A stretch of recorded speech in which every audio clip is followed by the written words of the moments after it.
اس کہانی نے خود ہی اپنے آپ کو لکھا. اس سے پہلے بھی اداس نسلیں کے بارے میں آپ نے بات کرتے ہوئے یہ بولا کہ ایک فلیش میں آئی, آپ نے ریسرچ کی, لیکن آج کل جو یہ رجحان دیکھا جا رہا ہے, ہمارے ماشاءاللہ سے بہت سارے ینگ رائٹرس ہیں جنہوں نے انٹرنیشنل اکلیم حاصل کیا ہے, ایوارڈز جیت رہے ہیں اور نام پیدا کیا ہے, اور انگلش میں زیادہ لکھ رہے ہیں یا اردو میں بھی لکھ رہے ہیں.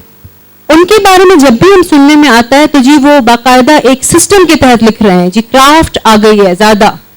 جیسے وہ کہتے ہیں ہم شیڈز میں لکھتے ہیں اور پھر کیریکٹرز بناتے ہیں اور جی پلاٹ اور ریسرچ اینڈ دین اس کی مزید اس کے اوپر اس کو رد کرتے ہیں, پھر بناتے ہیں, پھر بگاڑتے ہیں, اور باقاعدہ ایک اسکل کے طور پہ اس کو لے کے چلتے ہیں. آپ کی باتیں سن کے ایسا نہیں لگتا کہ اتنی زیادہ ان چیزوں کی ضرورت ہے؟ نہیں. تو آج کل اور آپ کے جس طرح سے آپ لوگوں نے لکھا, اس میں آپ کو کیا محسوس ہوتا ہے کہ کیا یہ اچھائی کی طرف جا رہے ہیں یا یہ ایک کہیں اور جا رہے ہیں؟ Everything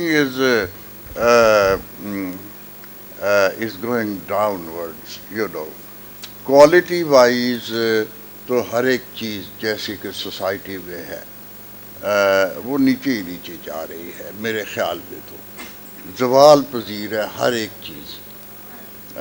اور یہ کرافٹ جو ہے, کرافٹ تو یہ جو ناول نگار ہیں 100 سال پہلے کے, 200 سال, جن کے ناول 200 سال سے چل رہے ہیں, دے آر الائیو, وہ زندہ ہیں اور پڑھے جاتے ہیں. میرا اپنا ناول اداس 50 سال, اور آج بھی اگر وہ بک رہا ہے اور نوجوان لوگ پڑھتے ہیں اور وہ کہتے ہیں کہ ہمارا خیال تھا ہمارے زمانے میں ہی لکھا گیا ہے. وہ سٹائل ہے نا اس قسم کا. تو ہاں, یہ کرافٹ جو ہے, کرافٹ تو یہ ہے کہ میرا خیال ہے کہ اس کا کی ضرورت نہیں ہے. اگر آپ کے اندر کوئی ہے, آپ ایک خوبصورت خاتون ہیں, تو آپ کو بہت سا وہ پیٹ کرنے کی ضرورت نہیں ہے. ہاں, آپ کی خوبصورتی جو ہے وہ اندر سے ہی نکلے گی اور رہے گی کافی دیر تک. جی اگلا سوال. السلام علیکم, شکیل شہزاد نام میرا. میں نے آپ کا ناول یہ اداس نسلوں پہ جو ڈسکشن ہوئی 30-35 سال پہلے پڑھا تھا. جی. اس کے بعد بہت ساری کتابیں پڑھی, لیکن جیسے راجا گیت اور یہ سمجھ لیں کہ یہ اکیڈمی کی حیثیت رکھتا ہے. اچھا, سوال میرا یہ ہے کہ یہ جو اتنا ضخیم ناول آپ نے جب لکھا تھا, ایک تو کتنے عرصے میں کمپلیٹ کیا, کیونکہ اس کے کردار جو ہے نا بالکل اسپونٹینیس ہیں, فی البدی ہے. مثال کے طور پر دائیں بائیں جو کردار آتے چلے جا رہے ہیں اور وہ بوڑھے تک ہوئے ہیں. اس کے بعد ان کی شادیاں ہوئیں, ان کے بعد یہ ہوا, اور پھر مختلف کہانیاں ایمرج ہوتی رہیں. ٹھیک ہے, اتنے عرصے میں کیا. دوسری بات یہ تھی کہ آپ نے اس کا نام اداس نسلیں کیوں رکھا, کیونکہ زندگی میں تو خوشیاں بھی ہیں, وہ بھی رہیں مختلف, آج تک میرے وہ دماغ میں محو ہیں. تو ذرا سا یہ بتائیں, اتنا زخیم تھا ابھی تک جو نا ذہن میں. اب یہ جو اس کا ٹائٹل ہے, یہ ایک جگہ ایک فریز ہے toward the end of the novel, جہاں وہ پارٹیشن ہوتی ہے نا, اور وہ جو لوگ جا رہے ہیں, اور اس میں نعیم جو ہے وہ ایک گڈھے میں بیٹھا ہوا ہے, لکڑی کے گڈھے میں, بیلوں والے وہ اس میں ریڑے میں, اور وہ پھر اپنے بھائی چھوٹے بھائی سے باتیں کر رہا ہے. اس کا چھوٹا بھائی علی جو ہے, سوتیلا بھائی جو ہے اس کا, اس سے باتیں کر رہا ہے. اور وہ جو باتیں کر رہا ہے اگر آپ دوبارہ اسے پڑھیں تو آپ کو معلوم ہو جائے گا. اس میں اداس نسلیں وہ کچھ اس طرح ایک جگہ پہ کہتا ہے کہ اس طرح ہوتا ہے, اس طرح ہوتا ہے, اور یوں ہوتا ہے, اور ہماری نسل کی نسل اداس ہو جاتی ہے, وہ یہ کہتا ہے. تو یہ اس میں سے اداس نسل نکلا. اور یہ میری خوش قسمتی تھی کہ یہ اس کا ٹائٹل زیادہ چلا ہے. بعض لوگ اس کے ٹائٹل کو پسند کرتے ہیں, خواہ انہوں نے ناول نہ پڑھا ہو. واقعی یہ اگلے روز میں ایک کسی کے گھر میں ایک دیکھ رہا تھا عورتوں کا کوئی خواتین عورتوں کا تو نہیں یہ کیا وہ بڑے سائز کی ہے اس کا نام ہے خواتین ہاں اس میں دیکھ رہا تھا تو اس میں اوپر لکھا تھا ایک مضمون تھا اس میں اوپر لکھا تھا اداس نسلیں میں نے کہا یہ یہاں کیسے آگے یہ تو اخبار خواتین میں تو اداس نسلیں کا کوئی کام ہی نہیں ہے تو وہ پڑھا تو جناب وہ تھا شروع ہوا اور میں نے بڑے غور سے پڑھا اسے کہ یہ تھے کہ یہ ہمارے نوجوان لڑکے لڑکیاں پڑھ گئے ہیں ان کاموں میں یہ کرتے ہیں اور وہ کرتے ہیں اور کوئی پڑھائی نہیں کرتے اور نالائق ہو گئے ہیں اور اپنے ماں باپ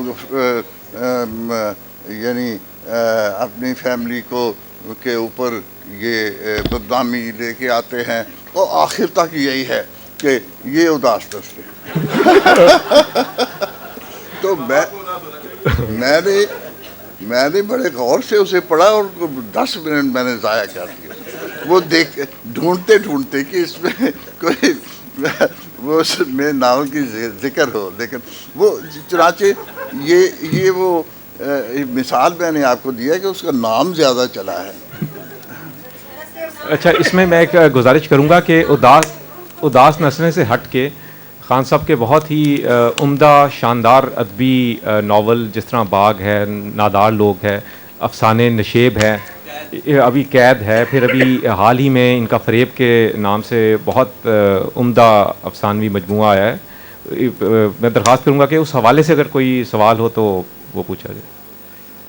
جی السلام علیکم. حسین رزاق. سب سے پہلے تو میں یہ اقرار کروں گا کہ میں بھی ان لوگوں میں سے ہوں جنہوں نے ان کا ناول کا نام سنا ہے اور وہ پسند آیا انہیں. اچھا.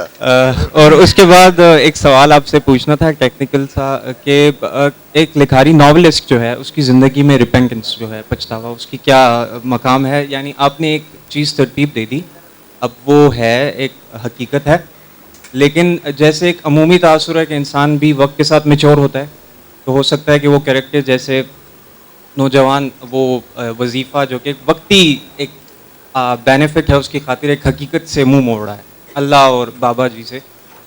اور ایسے ہی جو مس لودھی کی ٹیچر ہیں ہو سکتا ہے کہ کبھی ان کا دل ٹوٹ جائے, تو کیا ایسا پچھتاوا ہوتا ہے بعد میں کہ کاش یہ اینڈ نہ ہوتا اور یہ ہوتا یا یہ کردار ایسے میں. ہاں یہ تو ہر جگہ زندگی ہمیشہ نامکمل ہوتی ہے, کوئی زندگی مکمل نہیں ہوتی. اگر آپ 100 سال کے بھی ہو جائیں تو اس وقت بھی آپ کو یہ خیال آئے گا او ہو یہ کام بھی نہیں کیا, یہ بھی کرنا ہے, یہ بھی رہ گیا ہے.